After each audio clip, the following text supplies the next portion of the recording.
prochaine intervenante, Madame Claudine Girardin. Bonjour, Madame Girardin. Bonjour à tous. Comme M. Paget, je fais partie du groupe Montréal pour tous qui sommes venus très activement à toutes les séances de la Commission des finances. Et aujourd'hui, je viens vous parler surtout d'un sujet en rapport avec la recommandation 19 de la Commission des finances qui demande une majoration du montant exigible des taxes foncières pour les résidents à moindre revenu afin de diminuer pour eux l'impact des augmentations des charges fiscales. Ce que je dirais, c'est que effectivement, on a beau faire des efforts à la Ville de Montréal pour que les budgets soient un peu restreints, pour diminuer ça, nous, en tant que résidents, on ne voit aucun répit. Et je vais dans le même sens que la recommandation 19, à part que actuellement, on ne demande plus nos taxes foncières dans nos rapports d'impôts. Il existe maintenant un crédit pour la solidarité sociale qui dépend apparemment surtout du montant de revenus du contribuable. Alors, j'aimerais savoir si vous pouvez faire des négociations auprès du gouvernement du Québec pour que le revenu du contribuable soit un petit peu élevé pour avoir droit au crédit de solidarité sociale et pour, par le fait même, aider les propriétaires de la Ville de Montréal. La question a été posée. Merci.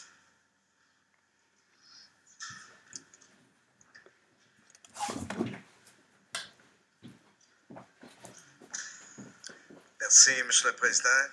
Bon matin, Madame Girardin. Merci pour votre question. Et puis, je vous dois vous dire que si il y a une façon de témoigner votre présence pendant toutes les rencontres de la Commission, c'était effectivement, c'est la preuve et que vos recommandations qui ont été soumises ont été tenues et considérées par le membre de la Commission. Et la preuve de ça, c'est illustré dans les recommandations qui se trouvent. Vous avez soulevé deux éléments qui se trouvent dans nos recommandations, dont une des recommandations est que le gouvernement du Québec augmente le montant du taxe foncier pour laquelle il peut considérer dans le crédit de solidarité remboursable. Ça se trouve sur Annexe B de votre rapport d'impôt.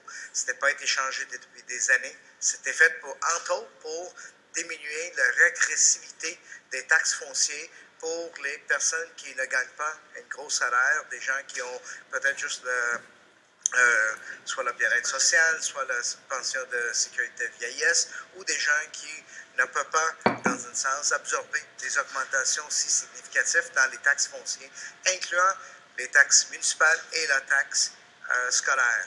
Donc, on avait accepté votre recommandation, on avait inclus ça dans notre recommandation et j'espère qu'on a un budget qui va être déposé par le gouvernement du Québec d'ici à quelques jours, le 20 février.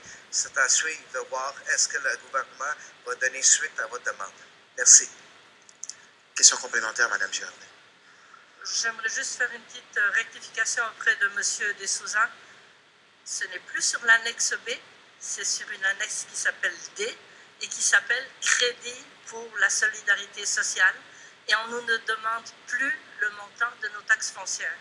Donc, c'est pour ça qu'il faut travailler sur le montant global de revenus du particulier afin de pouvoir avoir accès à ce crédit pour la solidarité sociale. Je vous remercie. Merci beaucoup, Mme Girardin. Bonne journée.